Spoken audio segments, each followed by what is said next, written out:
우리가 복음서에 나와 있는 그 예수님과 관련된 사건들을 보게 되면요, 예수님의 주위에는 항상 많은 무리들이 따라다녔다라는 것을 알 수 있습니다. 예수님은 가시는 곳마다 많은 사람들에게 둘러싸여 있었습니다. 얼마나 많은 사람들이 예수님을 따라다녔던지 이 삭개오는 그 무리들 속에 예수님을 보려고 돌 무화과 나무 위에까지 올라갔고, 또 광야에서는 여자와 어린아이를 제외하고 5,000명이나 되는 사람들이 모여서 예수님의 말씀을 듣고 물고기 2마리와 보리떡 5개로 배불리 먹고 12개의 광주리가 남는 사건이 있기도 했었죠. 그래서 예수님은 이따금씩 이 무리들을 피해서 산에 올라가셔서 홀로 기도하는 시간을 가지기도 하셨습니다. 복음서에서 보여지는 무리들의 모습은 열심히 예수님을 따라다니기는 합니다. 예수님의 말씀도 열심히 듣습니다. 하지만 이들의 관심은 예수님의 말씀에 있었던 것이 아니라 병을 고치거나 오병이어의 기적과 같은 육신적인 것에만 관심을 둔 사람들이 대부분이었습니다. 그래서 결국 그 무리들은 예수님이 자기들의 배고픔과 눌려있는 억압에서 구원할 자라고 생각하고 그들의 왕으로 삼으려고 했던 것 아닙니까? 그런데 그런 무리들의 결국을 한번 보세요. 예수님이 예루살렘에 입성하실 때 종려나무가지를 흔들며 호산나를 외치며 환영했던 사람들이 불과 며칠 만에 그를 십자가에 못 박으라고 소리치는 무리들이 되고 말았다는 것입니다. 자기들의 필요를 채워줄 분으로 믿고 있었는데 그들의 필요를 채워주지 못하게 되니까 호산나를 외치던 찬양하던 모습은 어디 가고 이제는 십자가에 못 박아 죽이라고 소리를 지르고 있는 것입니다. 무리 중에 한 사람으로 살아간다는 것은 이 세상의 흐름에 떠밀려가는 것입니다. 그저 좋은 게 좋은 것이라고 물이 흐르는 대로 나도 남들과 똑같이 그렇게 살아가는 것입니다. 하지만 예수님은요, 우리를 그 무리들 속에 두기 위해서 이 땅에 오신 것이 아닙니다. 세상 속으로 흘러가는 무리들 속에서 그 무리들을 거슬러 올라가서 그들과는 다른 삶을 살아가라라고 명령하십니다. 그것이 바로 제자의 삶이죠. 남들도 다 그렇게 하기 때문에 나도 그렇게 하는 것이 아니라 남들은 다 그렇게 하지만 나는 하나님의 말씀대로 살겠다고 하는 결단을 하는 사람이 제자입니다. 그래서 사도 바울은 로마서 12장 2절에 너희는 이 세대를 본받지 말고 오직 마음을 새롭게 함으로 변화를 받아 하나님의 선하시고 기뻐하시고 온전하신 뜻이 무엇인지 분별하도록 하라고 말씀하고 있는 것 아닙니까? 예수 그리스도를 따르고 닮아가기 원하는 사람은 이 세대의 사람들과 같은 무리 속에 있지 말고 하나님의 선하시고 기뻐하시고 온전하신 뜻이 무엇인지 분별해서 세상을 거슬러 올라가는 삶을 사는 것이라고 강조하고 있는 것입니다. 그런데 안타까운 것은 교회 안에도 제자만 있으면 좋겠는데 무리도 많다는 것입니다. 무리의 특징이 무엇인지 아십니까? 무리는요, 구경하기를 좋아합니다. 특히 남이 망하는 것을 즐거워하죠.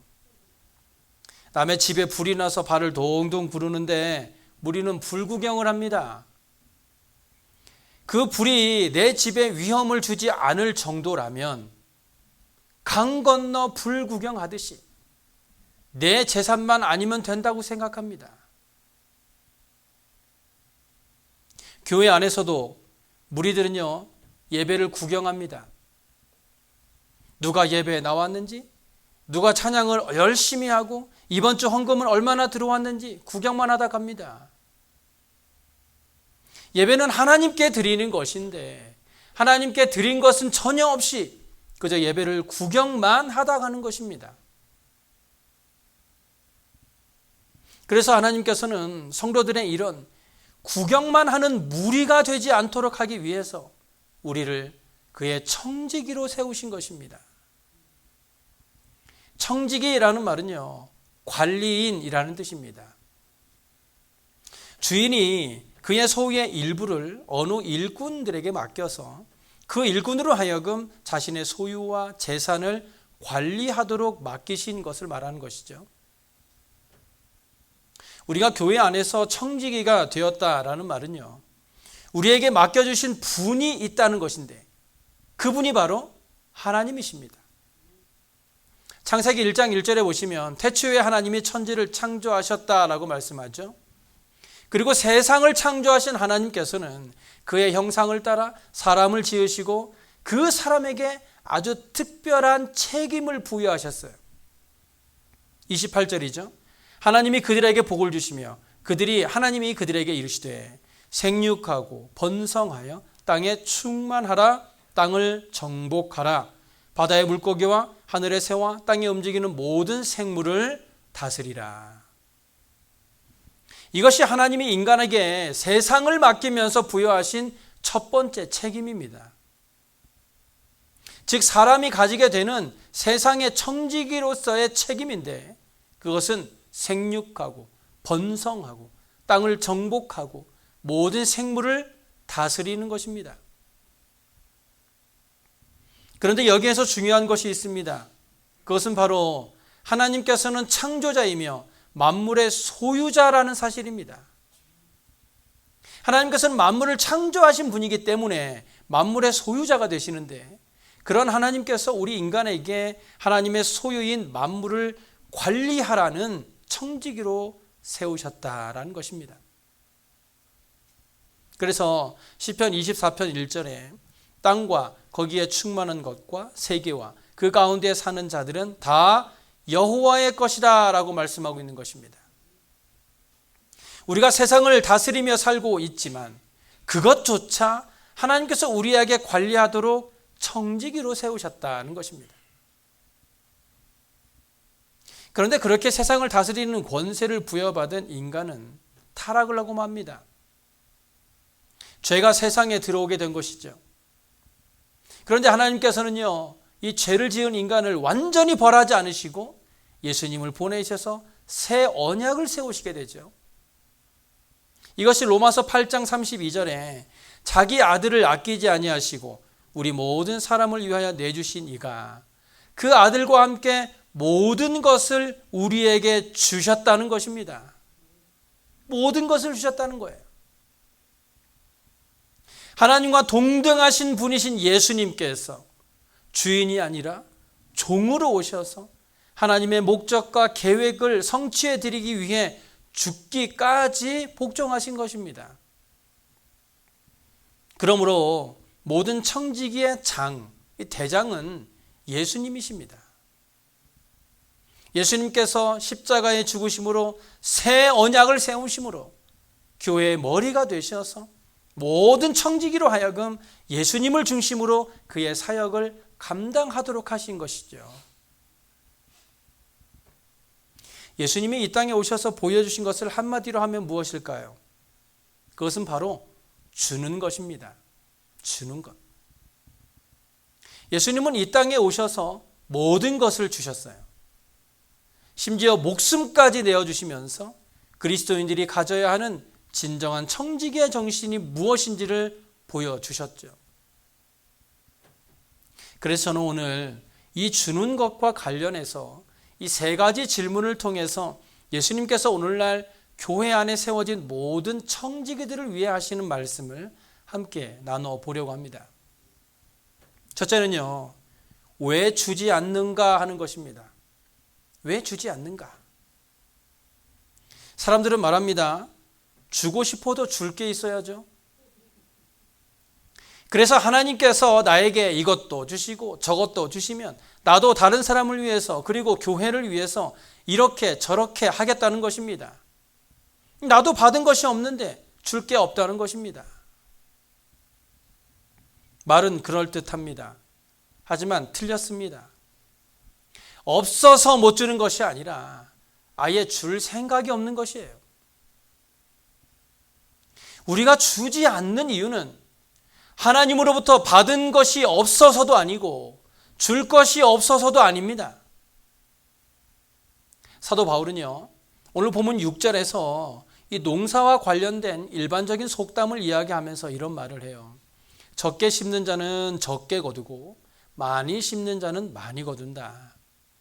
즉 많이 거두기 위해서는 많이 심어야 한다는 거예요. 당연한 이치죠. 심지도 않으면서 열매가 나오면 그 후에 심겠다라는 것은 이치에 맞지 않는다는 거예요.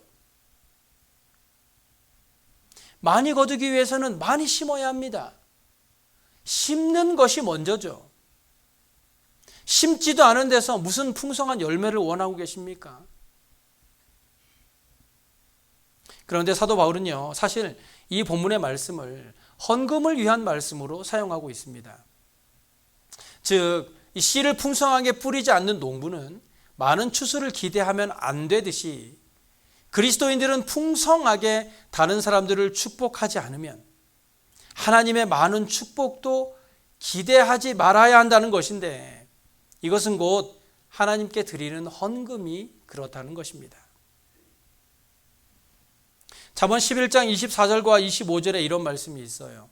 흩어 구제하여도 더욱 부하게 되는 일이 있나니 과도히 아껴도 가난하게 될 뿐이니라. 구제를 좋아하는 자는 풍족하여질 것이요 남을 윤택하게 하는 자는 자기도 윤택하여지리라. 주는 것이 복되다라는 사실은 누구나 다 아는 사실입니다. 그런데 이 많은 사람들이 그 사실을 알고 있으면서도 주지 못하는 이유는 몰라서가 아니라 의지가 없기 때문입니다. 특히 한국 사람들은 공짜를 좋아해요. 그래서 받기는 좋아하지만 주기는 싫어합니다. 특별히 받기를 좋아하는 사람들이 누군지 아십니까? 바로 저와 같은 목사들이라고 합니다. 목사님들은 주로 성도님들을 하여금 받는 것에 익숙해져 있어서 주지 않으면 오히려 서운해한다고 하죠. 이 자리를 빌어서 여러분에게 사과의 말씀을 드립니다. 그리고 저 또한 받는 것에 익숙해지는 목사가 되지 않도록 노력해 보겠습니다. 저부터 주고 베푸는 삶을 살아가도록 힘써 보겠습니다. 둘째는요, 그럼에도 주는 사람들이 있다는 것입니다. 어떤 사람들이 주는 걸까요?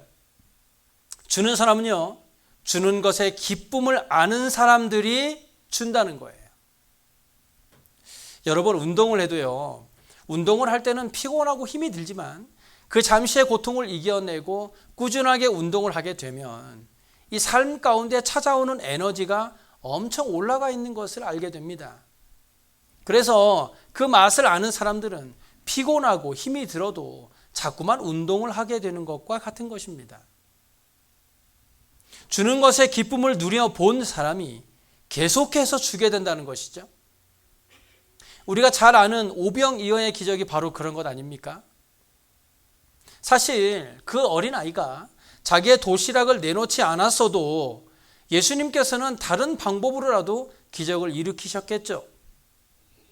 하지만 이 어린아이가 자기의 하나밖에 없는 도시락을 주었을 때 이 12개의 바구니가 남는 기적을 경험하게 된 것 아닙니까? 생각해 보면 이 오병이어의 기적이 누구에게 가장 크게 와닿았을까요? 물론 그 도시락을 나눠준 제자들도 많은 깨달음을 얻게 되었겠지만 그 사건으로 인해 진짜 인생의 변화를 가져온 건 그 도시락을 준 아이일 것입니다. 왜냐하면 그 도시락이 자기 거니까.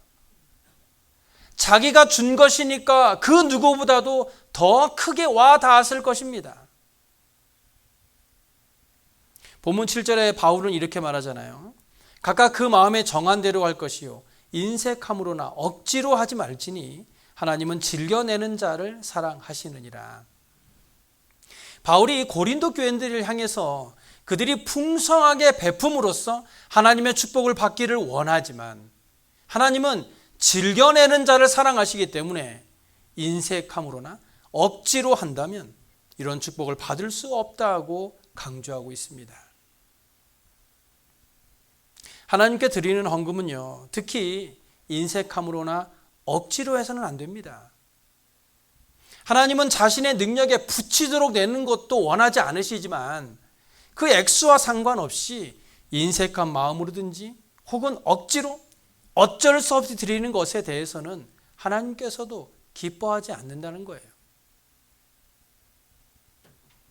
그런데 우리가 여기에서 주의해야 할 것은 받기 위해서 뭔가 나에게 돌아올 것을 예상하고 드려서는 안 된다는 거예요. 이것은 말라기 3장 10절에 있는 11조에 관한 말씀과 관련해서 이 많은 성도들이 하나님을 시험하는 잘못을 저지르기도 하는 일이기도 하죠. 하나님께서는 분명하게 11조를 구별하여 드리는 자에게 하늘 문을 열고 너희에게 복을 쌓을 곳이 없도록 부어주신다고 약속하셨는데, 그렇기 때문에 내가 그런 복을 받기 위해 아니면 정말 그런 복을 주시는가 시험하기 위해 드리는 그 마음을 하나님께서는 이미 알고 계신다는 겁니다. 청지기의 모습도 마찬가지입니다. 하나님께서 맡겨주신 일에 대해서 나에게 부어주실 축복을 생각하지 않고 인색함으로나 억지로 하지 않을 때 그 일에 대해서 기쁨이 있습니다. 무슨 일이든지 억지로 하는 것에는 기쁨이 없어요. 하는 사람에게 기쁨이 없는데 받는 사람에게는 기쁨이 있을까요? 자원하는 마음을 가지기 위해서는 그 일이 하나님께서 나에게 맡겨주신 일이라는 것을 확신하게 될 때 생기게 됩니다. 아무리 귀한 일도 억지로 하게 되면 마음이 괴롭고 힘들어집니다. 하지만 이 별일이 아니래도 마음속에 자원하는 마음이 있으면 감사하게 되고 기쁜 마음이 들게 되는 것이죠. 그래서 자원하는 사람들의 특징은요, 이 머리로 판단하지 않고 가슴으로 뜨겁게 느끼면서 결단한다는 거예요. 파스칼이라는 사람은 이런 말을 했다고 해요. 가슴은 머리가 알지 못하는 것을 알고 있다. 가슴으로 느끼는 사람이란 머리가 없다는 말이 아니에요. 생각이 모자라는 말도 아닙니다. 머리를 뛰어넘는 가슴에 뜨거움이 있다는 것입니다. 가슴에 뜨거움이 생기기 시작하면 도전하고 모험합니다. 새로운 것을 향해서, 새 창조를 향해서 달려갑니다. 머리로 판단하기 시작하고 이성으로 판단하기 시작하면 손해가 됩니다. 왜냐하면 머리로 판단하기 시작하는 순간 머릿속에 두려운 생각과 부정적인 생각이 들면서 비겁해지기 때문입니다. 손해를 보지 않으려고 하니까 비겁해지는 것입니다. 우리말로 쪼잔해지는 것이죠. 하지만 머리와 이성이 아니라 그것보다 더 큰 가슴으로 생각하기 시작하고 결단하게 되면 그 어려움은 오히려 내가 할 일이고 그 모든 힘든 것들이 꿈과 사명으로 다가오는 것입니다. 그래서 가슴으로 먼저 느끼게 되면 용기와 담대함이 생기기 시작합니다. 그리고 그것을 향한 사랑의 마음이 생기기 시작하면서 결단하기 시작한다라는 것이죠. 예수님의 뜨거운 마음을 가질 수 있었으면 좋겠습니다. 예수님의 뜨거운 열정을 가질 수 있으면 좋겠습니다. 작은 것 하나에 가슴 졸이며 내가 몇 개 쥐고 있지도 않은데 그것마저 뺏길까 봐 안절부절하는 것이 아니라 내가 가진 모든 것을 다 드린 후에도 하나님이 주시는 기쁨을 누리며 살아가는 삶이 되었으면 좋겠습니다. 마지막 세 번째로, 그렇다면 우리는 왜 주어야 할까요? 왜 주어야 할까? 우리가 주어야 하는 가장 큰 이유는요, 주는 것이 예배이기 때문입니다. 한번 생각해 보세요. 찬양, 기도, 헌금, 그리고 말씀을 듣는 것, 그리고 예배 후에 친교 시간까지 그 예배의 모든 순서가 다 주는 것입니다. 그 예배는 드리는 것이죠. 우리가 온 몸과 마음을 다해서 하나님께 가장 귀한 예배를 드릴 때 다 드리고 난 후 우리의 빈 손에 하나님께서는 하나님의 크신 은혜와 기쁨을 채워주시는 것입니다. 그래서 예배는 우리의 삶의 에너지입니다. 예배를 통해서 에너지를 얻는 거예요. 힘을 얻는 것이죠. 특별히 본문 8절에 하나님이 능히 모든 은혜를 너희에게 넘치게 하시나니 이는 너희로 모든 일에 항상 모든 것이 넉넉하여 모든 착한 일을 넘치게 하게 하려 하심이라. 하나님께서 능히 하실 줄로 믿습니다. 하나님께서는 능히 하실 수 있는 분입니다. 하지만 누구를 어떻게 언제 어느 정도로 축복하실지는 하나님이 결정하십니다. 모든 그리스도인들이 그리스도 안에서 하나님의 은혜와 축복을 받는 것이 사실이지만 여기에서 바울이 생각한 것은요, 이런 축복이 어떤 이들에게는 적용되지만 어떤 이들에게는 적용되지 않는 특별한 은혜라는 것입니다. 하나님께서 축복하시기로 결정하시면 그 결과는 모든 일에 항상 모든 성도들이 필요로 하는 것을 받을 것이며 모든 착한 일에 넘치게 되는 것입니다. 그런데 여기서 바울이 이 풍성한 축복에 대해서 이야기하면서 성도들이 원하는 모든 것을 말하고 있는 것이 아니라 필요로 하는 모든 것을 받을 수 있다고 하는 것에 집중해 보아야 해요. 하나님께서는요, 성도들이 원하는 것을 다 주실 때도 있지만 바울이 여기에서 염두에 두고 있는 것은 그런 축복이 아닙니다. 하나님께서는요, 우리의 탐욕을 만족시킬 수 있는 분이 아니라 우리의 필요를 공급하시는 분이라는 것이에요. 하나님께서 우리를 축복하시는 이유는 우리를 부자로 만들거나 개인의 쾌락을 위한 것이 아니라 모든 착한 일에 넘치도록 하기 위함이라는 사실입니다. 그래서 우리가 생활에 대한 걱정에서 벗어나서 하나님의 명령을 성취하는 데 집중할 수 있도록 우리를 축복해 주시겠다는 거예요. 여러분의 삶에 착한 일이 넘치시길 바랍니다. 하나님이 우리에게 은혜를 주시고 축복을 주시는 것은 내가 받은 복으로 남들과 비교하라고 주신 것이 아니라 그것으로 이웃들을 향하여 착한 일을 하라고 주신 것입니다. 그러므로 하나님의 복을 받은 사람은, 그리고 하나님의 축복을 원하는 사람은 마음으로든 삶으로든 착한 일이 삶 가운데 넘쳐나야 한다는 것이에요. 특별히 우리는 하나님이 축복하실 만한 사람이 되어야 합니다. 하나님이 보시기에 축복을 주고 싶고 한 개라도 더 주고 싶어 하는 우리의 삶이 될 때에 우리가 하나님께 구하는 것 이상의 것들도 채워주실 줄로 믿습니다. 내가 먼저 하나님 앞에 바로 서고 하나님께서 부여하신 귀한 사명들을 성실하게 잘 감당해 나아갈 때 우리의 모습이 하나님 보시기에 축복할 만한 사람이 될 때 하나님께서는 우리가 상상도 하지 못하는 놀라운 축복을 주실 것입니다. 오늘날 저와 여러분이 이런 하나님의 축복을 받을 만한 사람이 되었으면 좋겠습니다. 하나님이 기뻐하시면서 축복하실 만한 저와 여러분이 될 때 하나님께서 맡겨주신 귀한 청지기의 사명도 기쁨으로 잘 감당하게 될 줄로 믿습니다. 기도하겠습니다.